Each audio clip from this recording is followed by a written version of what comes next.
kalau Suhu bilang mencapai kebudaan dalam satu kehidupan adalah mungkin, yang bilang nggak mungkin itu cuma kita gitu. Guru kita selalu bilang itu mungkin. Jadi asal mulanya karena Suhu waktu itu memikirkan bahwa untuk bisa meneruskan ajaran, maka diperlukan tim pengajar yang bisa membantu untuk mengajarkan atau menyebarluaskan Lamrin. Dan pada saat itu dibentuklah tim Sumatikirti. Jadi satu tim ya, bukan individu. Sebenarnya nama Sumatikirti ini kalau kita tahu adalah bisa dikatakan nama Sanskrit dari guru C. Jadi merupakan ya bukan sembarang nama gitu loh, nama yang luar biasa. Dan pada saat itu ya atas prakarsa Yang Mulia Suhu, maka dibentuklah tim ini. Tim ini dipilih beberapa orang. Ya ada kriteria, saya tidak tahu, Suhu punya kriteria tersendiri, saya tidak tahu, mungkin itu yang pertama kali. Dan dipilih orang-orang ini yang bisa membantu untuk mengajar. Dan kita tahu bahwa KCI sendiri sebenarnya kita itu adalah satu komunitas yang benar-benar, karena kita berada di tradisi Gelug, jadi kita memang tradisi kita ya belajar gitu loh. Dan kita sangat mengutamakan belajar, karena dengan belajar inilah kita jadi tahu. Dan karena dengan belajar inilah nanti baru kita bisa memiliki step selanjutnya untuk merenung dan meditasi. Belajar merenung dan meditasi merupakan suatu poin yang diajarkan kepada kita dari dulu. Kita sebagai tim Sumatikirti, sebagai kepanjangan dari Yang Mulia Suhu, ya kita diminta untuk mengajarkan ajaran Lamrin ini agar tetap terus dilestarikan, kemudian mempersiapkan teman-teman yang belajar ini untuk bisa kemudian siap menerima, ya istilahnya kalau kita bilangnya ya menerima berkah dari sang guru gitu loh. Jadi ya kita semua di tim Sumatikirti ini sebenarnya ya sebenarnya mempersiapkan atau memberikan ajaran-ajaran lain sebagai jembatan, mempermudah buat kita untuk ketika kita belajar Lamrin, kita bisa lebih sesuai dengan masa kini gitu loh. Kita tahu bahwa sebenarnya kan ajaran Lamrin itu sendiri kan ya sudah cukup lama ya, dan ketika di setiap tempat, di setiap daerah itu mereka semua orang itu punya ciri khas dan budayanya masing-masing. Jadi dengan kita dibentuknya tim pengajar Sumatikirti ini ya salah satunya juga untuk membantu agar kita bisa menyampaikan Lamrin itu sesuai dengan masa kini dan sesuai dengan latar dan kebiasaan dari tiap daerah masing-masing. Karena itu kan kita lihat di Sumatikirti itu sendiri juga berasal dari beberapa daerah. Lalu yang kedua adalah menjaga komunitas. Ini adalah peran yang tidak tertulis di Sumatikirti. Kita keep looking apa yang terjadi di komunitas. Dan kalau ada sesuatu permasalahan di entah di internal KCI atau acara KCI, ya Sumatikirti itu sebagai orang-orang yang dari dahulu mengetahui bagaimana cara KCI itu berjalan, bagaimana pola pikir Suhu Badaruci itu berproses. Kami sedikit banyak itu adalah menjaga di lapangan ketika Suhu itu tidak ada, misalkan ya di Jakarta, terus ada juga Sumatikirti di Bandung, lalu ada juga Sumatikirti di Malang. Nah di daerah-daerah ini kita perlu kembangkan. Tentu saja ketidakhadiran guru sangatlah luar biasa berimpact buat daerah-daerah tersebut. Tapi dengan adanya Sumatikirti, ya setidaknya kami bisa menjaga daerah-daerah itu supaya berkembang dharmanya, tidak turun dalam segi kualitas maupun kuantitas, lalu ya tetap menjaga budaya-budaya yang ada di KCI. Aku rasa itu udah panggilan ya, calling. Orang bilangnya panggilan hati gitu ya. Itu aku merasa seperti itu sih ketika ditunjuk ya, walaupun yang seperti saya sebutnya bilang bahwa this is too big for me, saya belum merasa pantas. Lalu yang tentang calling itu yang saya maksudkan adalah Su sering bilang adalah destiny fulfilled gitu ya, takdir yang terpenuhi. Ya kalau saya berpikir dengan kata-kata tersebut ya saya merasa memang itu udah takdir saya ya. Buat background aja, dulu pas ketemu Suhu, aku sering dipanggilnya adalah anak Romo. Karena dulu aku memang papaku adalah Romo dari wihara dekat rumah gitu ya. sering mengisi ceramah Dharma, ya makanya di rumah banyak buku dan saya juga sering baca buku-bukunya papaku. Nah terus ya Suhu tahu itu dan ya Suhu panggilku anak Romo. Ya di situ mulai aku rasa ya destiny fulfill ya. Dan saya nggak ngerasa sama sekali ini adalah tugas yang membebani. Tapi walaupun dengan kebesaran nama tadi yang menurut saya tidak pantas, saya merasa sangat honored ya, sangat beruntung, sangat bangga untuk bisa melakukan tugas-tugas di Sumati Kirti. Sebenarnya sih kita itu bukan mengajukan diri ya sebenarnya, ya siapa yang ya terutama saya punya kualitas seperti apa untuk bisa jadi tim Sumati Kirti gitu. Cuman ya karena memang waktu itu ya ditunjuklah istilahnya oleh Suhu, yang mulia Suhu waktu itu ya kita akhirnya terbentuk tim ini gitu loh. Jadi ketika kalau ditanya kenapa bersedia ya karena waktu itu ditunjuk. Kalau waktu itu mungkin juga ditunjuk tapi ditanya ya mungkin tidak bersedia.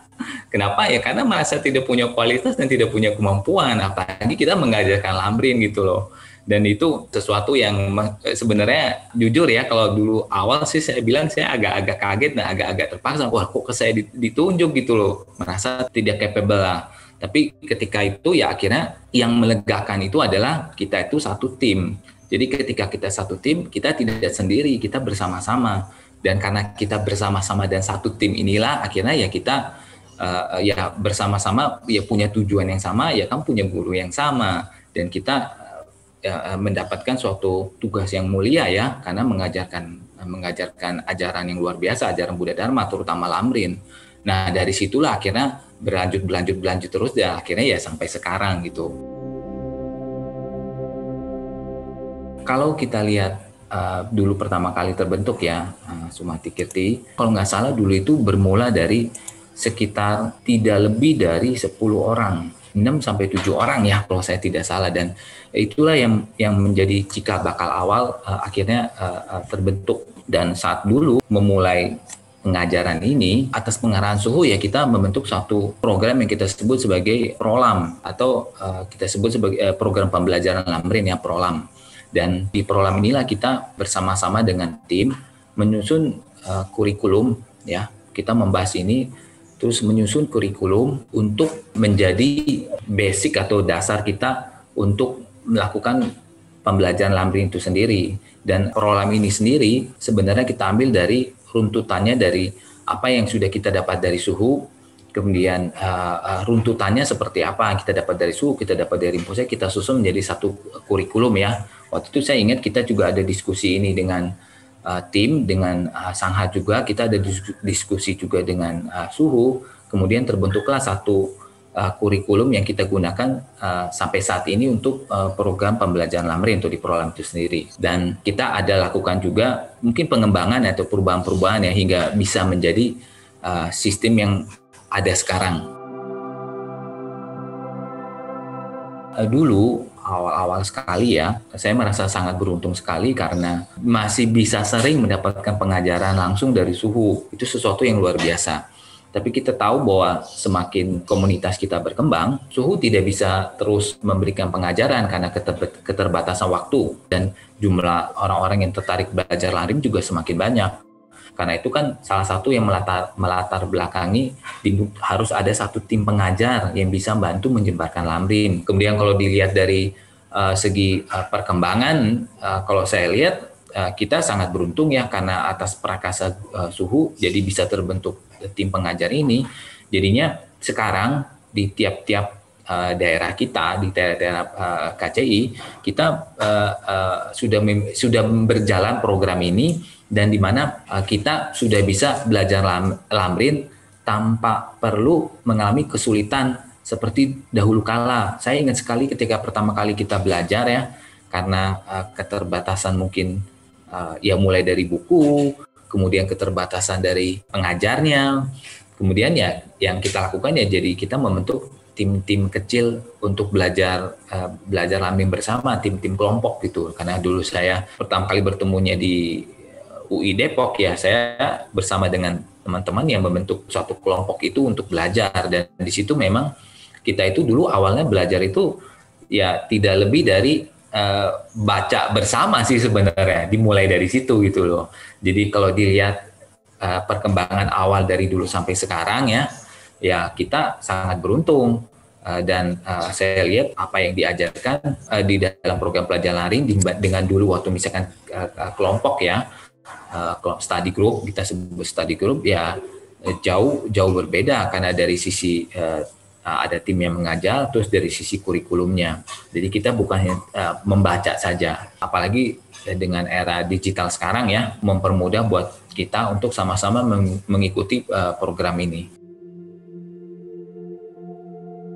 Pertama, menambahkan dari apa yang sudah disebutkan sebelumnya oleh Ko Ferry, salah satunya adalah bertumpu sama guru ya. Nah, ini nggak bisa enggak, karena tujuan Sumati Kirti ini kan mewujudkan cita-cita guru. Kalau kita nggak bertumpu sama guru, lalu nggak beda arahnya sama apa yang dicita-citakan guru, ya itu udah nggak pantas untuk jadi Sumati Kirti gitu. Ini guardrailnya mesti ada juga, karena kalau tidak begitu, maka tentu saja cita-cita guru dan apa yang dilakukan oleh Sumati Kirti nanti jadi berbeda. Itu untuk menjaganya gitu ya. Lalu harus tetap merasa bahwa kita orang yang lapar gitu ya. Lapar dan haus akan Dharma. Nggak ada waktu selesai belajar kecuali adalah marga terakhir dari Mahayana ya, no more learning. Nah, itu baru udah selesai belajarnya. Jadi selama belum mencapai marga no more learning ini, tanpa belajar, kita harus tetap lapar dan haus untuk belajar. Kalau nganggur tuh belajar aja gitu, apapun ya, apapun dipelajarin aja. Nah, jadi semangat belajar ini akan ada kalau kita tetap lapar, kita tetap haus, lalu kita tetap merasa bodoh. Merasa bodoh itu bukan dalam hal yang buruk, tapi adalah bahwa kita masih ada yang bisa dipelajari. Jadi nggak stay humble gitu ya, nggak sombong. Tahu banyak sombong itu berhenti perkembangan dharmanya, perkembangan batinnya berhenti gitu. Jadi ini adalah sesuatu yang mungkin juga harus dipegang gitu ya. Seharusnya kita bisa lihat bahwa ketika kita tunjuk menjadi tim Sumati Kirti, bahwa untuk bisa bertemu dengan ajaran aja itu butuh karma baik yang luar biasa. Tapi ketika kita bisa menjadi bagian dari itu, yaitu adalah mengajar ya berarti kita lebih beruntung lagi, lebih luar biasa lagi dari apa yang sudah kita dapat. Kenapa? Karena kita punya kesempatan untuk mengajar. Kita punya kesempatan untuk menjadi kepanjangan dari guru untuk menyebarkan lamrim. Pertama, otomatis ya kita akan belajar lebih banyak sih.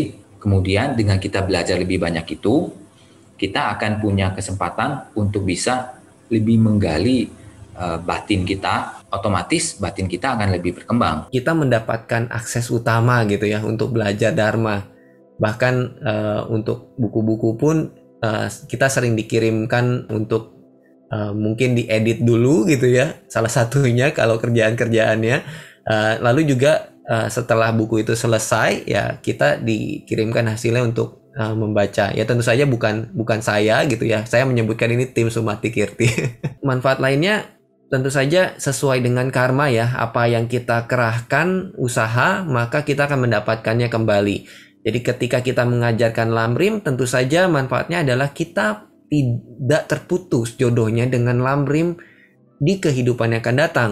Ya pasti karena kita sudah mengajarkan lamrim pada kehidupan ini, kita akan diajarkan lagi. Buat karma sebanyak-banyaknya untuk memiliki jodoh dengan lamrim dan guru-guru lamrim, termasuk guru spiritual kita pada saat ini. Jadi ini adalah manfaat utama yang saya bisa lihat dan bisa saya share untuk teman-teman berkenaan dengan menjadi Sumati Kirti.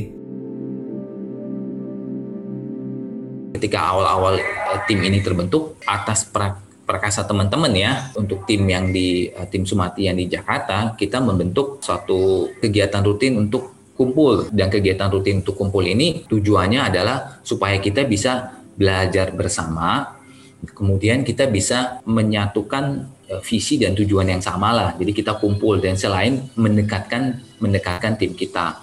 waktu itu saya ingat sekali kita mengusulkan untuk kumpul tiap seminggu 2 kali, Sabtu dan Minggu. Tapi ya akhirnya di belakang-belakang kita menjadi melakukan aktivitas rutin itu ada tiap hari Minggu. Ini sebelum pandemi ya, jadi setiap hari Minggu itu kita akan kumpul. Saya ingat sekali ketika pertama kali kita kumpul, Kobuli memberikan tugas ujian buat kita. Bahkan dari masing-masing kita ya, melakukan uji coba mempresentasikan belajar, bagaimana cara kita ngomong, bagaimana cara kita mendeliver pengajaran yang akan kita berikan gitu loh. Jadi kita melakukan hal itu semua, dan selain itu ya kita juga kalau kita sebut di Jakarta itu kita sebutnya kita melakukan arisan ya, sebenarnya itu ya istilah doang, arisan minum teh. Jadi kita datang berkumpul, menyeduhkan teh, duduk bersama, terus kita belajar bersama dan kita membahas hal-hal yang kita dapat di kelas. Mungkin ada pertanyaan atau ada hal yang ketika kita mengisi kelas, bahkan buat kita sendiri yang mengisi pun tuh kadang-kadang bisa muncul pertanyaan buat diri kita sendiri. Nah itulah yang kita bahas. Dan di situ juga kita membahas tentang perkembangan, karena kita lihat individu yang mengikuti kelas prolam ini apakah ada perkembangan atau tidak gitu loh. Mungkin bisa dilihat dari attitude, kita bisa lihat dari kedatangannya, dari pertanyaannya, atau dari ujiannya. Itu juga bisa kita salah satu yang kita lihat tuh dari situ. Jadi perkembangan dari tiap peserta kita bisa melihat. Oh, saya juga tidak lupa juga adalah mengkoreksi ujian. Ya, itu adalah sesuatu yang saya pikir ya menyenangkan ya. Tanda kutip lah, menyenangkan tanda kutip. Ketika peserta prolam itu di dalam retret mendapat pengakuan dari guru gitu ya, dari suhu, lalu dipanggil yang best performer dari segi attitude, kehadiran, keaktifan dalam kelas, dan juga ada dari segi akademis. Nah, ketika melihat peserta-peserta prolam ini maju dan menerima kata dari suhu, ada momen khusus buat para pengajar mereka ya, maksudnya pengasuh. Kami kayak berasa itu jadi pengasuh sih, dan sepertinya ada rasa yang akhirnya tercapai juga gitu, terlaksana juga, dan akhirnya mereka bisa menjadi sesuatu yang ya bisa dibanggakan gitu. Itu adalah momen yang buat saya tidak terlupakan ya. Saya selalu merasa sebenarnya pekerjaan utama saya itu di KCI gitu ya. Sedangkan pekerjaan sambilan saya ya cari uang di profesional. Karena pekerjaan luar itu bisa berganti gitu ya. Kerjaan sambilan ini dalam tanda kutip ya bisa berganti. Tapi kerjaan KCI itu nggak pernah berganti. Bahwa saya tetap di KCI walaupun bagaimanapun caranya. This is something yang aku pegang. Jadi kalau kita menempatkan prioritas dengan baik dan benar, selalu akan ada cara bagaimana cara membagi waktu. Ya, bahkan saya masih bisa melakukan hal-hal ya kayak menonton film kok dengan tetap meluangkan waktu untuk belajar. Karena itu adalah pekerjaan yang seumur hidup nggak akan selesai. Itu adalah udah prioritas gitu ya. Terus bekerja buat komunitas itu juga udah prioritas. Kenapa? Karena ketika saya dalam kondisi sulit, komunitas lah yang hadir buat saya. Itu sesuatu yang nggak bisa terbantahkan ketika papaku lagi sakit dan sedang dalam kondisi sulit, yang bantu itu komunitas gitu, bantu support masalah hati dan materi ya. Jadi itu adalah sesuatu yang saya rasa pekerjaan profesional saya nggak akan bisa melakukan itu gitu. Kalau udah termanage dengan baik, waktu mah ada gitu ya, nggak perlu dicari ada. Pertama itu ya yakin ya. Saya udah berkali-kali mempertanyakan, ini suhu maunya apa ya? Kok kayaknya kayak lompat sangat jauh gitu. Suhu berlari sedangkan kita berjalan sangat lambat, bahkan merangkak, yang berjalannya merangkak. Nah, ini udah kejadian berkali-kali gitu ya. Waktu suhu bilang KCI akan di seluruh Nusantara, gak ada yang percaya. Waktu awal-awal berdiri ya 2005-2006 itu gak ada yang percaya suhu ngomong begitu. Kita akan lebih dari 300 orang atau 1000 orang. Gak ada yang percaya gitu. Dan ternyata kejadian. So, aku rasa kita yang terlalu underestimate bahwa apa yang kita bisa lakukan itu bisa lebih dari itu. Dan suhu menunjukkannya dengan tindak lakunya yang dicapai oleh suhu gitu. Jadi kayak biara gitu juga sama kan. apakah ada orang yang pernah berpikir bahwa ketika Suhu pengen buat biara itu kayak mengada-ngada loh. Itu 2005-2006 itu Suhu udah bilang begitu, tapi kita akan bilang mimpi Suhu, mimpi. Sekarang ada biara ada gitu kan. Nah, itu udah berulang kali. Jadi apa yang membuat saya tidak yakin lagi gitu ya? Itu hanya diri saya gitu. Jadi ketika dikatakan bahwa tim Sumat ini bisa menjaga dan menyebarkan dharma, menjadi perpanjangan tangan guru untuk supaya dharma itu menjangkau lebih luas lagi. Ya, apa alasan saya untuk tidak percaya atau tidak yakin dengan kata-kata guru yang sudah menunjukkan skillful means-nya ya? Jadi itu pertama adalah keyakinan sama guru yang menjadi pegangan buat saya. Lalu yang kedua, aku merasa bahwa peganganku yang kedua ya dharma ya. Dharma itu sebagai obat, itu mengobati saya. Jadi apa yang Suhu berikan ketika waktu di kampus dulu ya, pertama kali ketemu Suhu, bahwa kok saya merasa sangat berharga sekali waktu-waktu itu. Kalau berpikir sekarang ya, melihat flashback di masa lalu, bahwa apa yang diajarkan Suhu itulah yang merubah hidup saya, dan sehingga saya bisa mencapai posisi saya saat ini, bahkan di dunia profesional. Kalau nggak ada KCI ya, nggak ada guru, nggak ada Suhu yang mengajarkan saya banyak hal, aku rasa aku nggak akan mencapai karir yang di titik ini. Aku rasa aku nggak akan mencapai itu semua. Jadi all my glory that I can achieve until now, aku merasa itu juga adalah berkah guru gitu. Karena guru itulah jadi akhirnya saya bisa berpraktek dharma, saya bisa tanam bibit karma baik, saya bisa menjadi manusia yang lebih baik, dan akhirnya pekerjaan saya pun jadi membaik. Itu yang saya yakini, dan ini yang membuat saya bilang saya mendapatkan ini dari guru. Ini sangat berharga, dan saya mau yang lain juga merasakan obat dari penderitaan gitu ya. Walaupun ya kita bilang ya penderitaan sementara dari samsara, tapi ini merubah orang menjadi lebih baik. Lalu yang ketiga, komunitas ya. Komunitas itu secara khusus adalah Sumati Kirti internal gitu ya, yang internal Sumati Kirti, dan dan secara umum adalah KCI pada umumnya. Kalau misalkan ya mungkin dari Ko Ferry juga udah menyebutkan tentang arisan. Ketika disebut arisan, apa yang terbayang adalah saya langsung tersenyum. Mengapa gitu? Itu adalah tempat kami berkumpul dan memperbaiki hati, mencharge hati gitu ya. Jadi kita ngecas baterai bareng-bareng nih. Kalau misalkan sendiri-sendiri kan ya mungkin kita ngerjain PR ya di rumah, di altar untuk berdoa kepada guru gitu kan. Nah, ini adalah secara komunitas kami bisa ngecas bareng dengan arisan tadi. Ya ketika dibilang rapat mungkin kita akan bilang jadi beban, tapi kalau saya mendengar arisan itu saya langsung jadi tersenyum, dan ini dibawa dengan sangat santai dengan teh yang menjadi, aku rasa itu adalah media terbaik untuk membuat semua orang baur, nyampur satu visi, satu hati, dan satu tujuan gitu. Di saat-saat minum teh inilah tercetus namanya prolam, tercetus namanya sistem, tercetus namanya bagaimana kita harus mengajar Lamrim ini supaya lebih diencerkan lagi untuk masyarakat KCI contohnya. Ini semua terjadi di meja minum teh itu loh.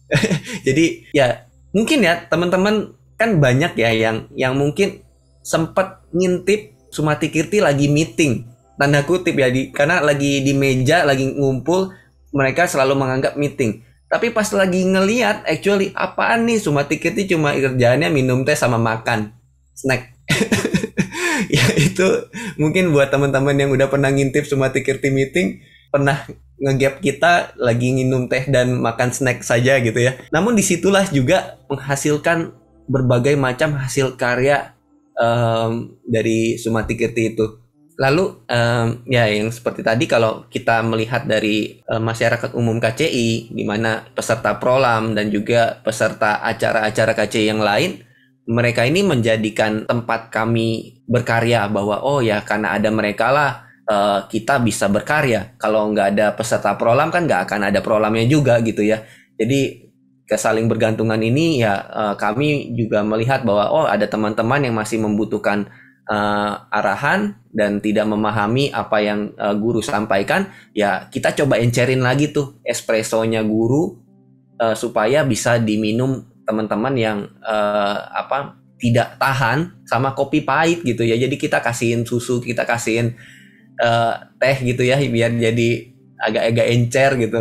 Nah ini yang membuat kami tetap bersemangat untuk berkarya. Ya, menyebarluaskan Lamrim di Nusantara sehingga umat Buddha di Indonesia itu memiliki pegangan dharma yang lebih terstruktur, sistematis, dan bisa dipraktekkan. Aku rasa yang terakhir ini bisa dipraktekkan ini adalah sangat penting, karena sebelum aku mengenal Lamrim, aku tidak melihat dharma itu bisa dipraktekkan, hanya bisa dibaca, lalu ya udah itu aja gitu ya, nggak ada perkembangan batin di apa-apa. Saya nggak jadi lebih sabar, saya nggak jadi lebih bisa menahan marah misalkan gitu ya. Itu saya nggak terjadi gitu dengan hanya membaca dharma, karena saya tidak melihat itu bisa dipraktekkan, dan Lamrim ini pada khususnya bisa dipraktekkan. Jadi saya ingin melihat cita-cita guru itu yang saya juga ambil menjadi cita-cita saya, untuk bisa menyebarluaskan dharma dan bisa umat Buddha itu mempraktekkan dharma itu. Ya, semoga ajaran Lamrim yang begitu luar biasa ini bisa berkembang sangat luar biasa luas. Jadi sehingga siapapun itu, makhluk apapun itu bisa mendapatkan manfaatnya. Aku rasa praktek sesuai dengan apa yang kami pegang masing-masing, kita pegang masing-masing ya, dan juga ingat pesan-pesan guru gitu. Misalkan kita udah, let's say adalah sila-sila Pratimoksha atau sila-sila Bodhisattva, ya fokuslah untuk ngejalanin itu ya. Karena aku rasa disiplin menjaga sila ini akan menjaga komunitas juga. Karena yang paling rawan dari komunitas itu adalah hurting each other gitu. Berpikir nggak kalau misalkan hurting each other itu sebenarnya dua sila ini udah kita langgar gitu ya, sila Pratimoksha maupun sila Bodhisattva. Sehingga sebelum melakukan hal tersebut, mungkin teman-teman yang melihat video ini ya bisa melihat itu sebagai praktek dari sila-sila kita sendiri. Aku tahu bahwa perdebatan ataupun perselisihan itu nggak bisa lepas dari namanya komunitas, tapi kita harus menyikapinya dengan dewasa dan nggak baper gitu ya. Karena aku sangat sering melihat yang pertama muncul dari perselisihan itu adalah egonya. Jadi ketika karena saya penting, saya nggak mau kalah, saya nggak ini, saya ya kalau nurutin ego ya nggak akan ada selesai. Kalau kita fokus sama penyelesaian masalah, maka ego akan dikesampingkan. Minimal menjaga sila pribadi dulu, karena menjaga sila pribadi itu sama dengan menjaga sila komunitas.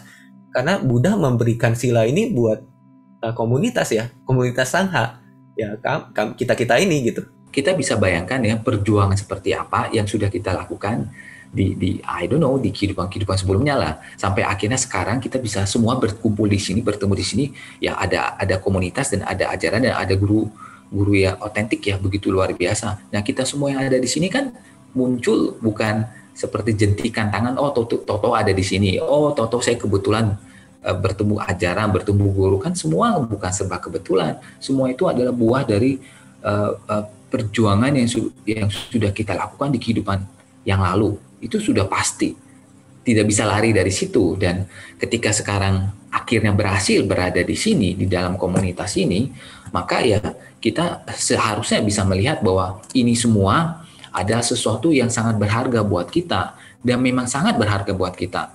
Dan ketika ini berharga buat kita, maka kita harus jaga baik-baik apa yang bisa kita berikan untuk komunitas. Kalaupun kapasitas kita belum sampai ke sana, paling tidak kita harus bisa ngembangin dulu kapasitas kita. Itu minimal sekali.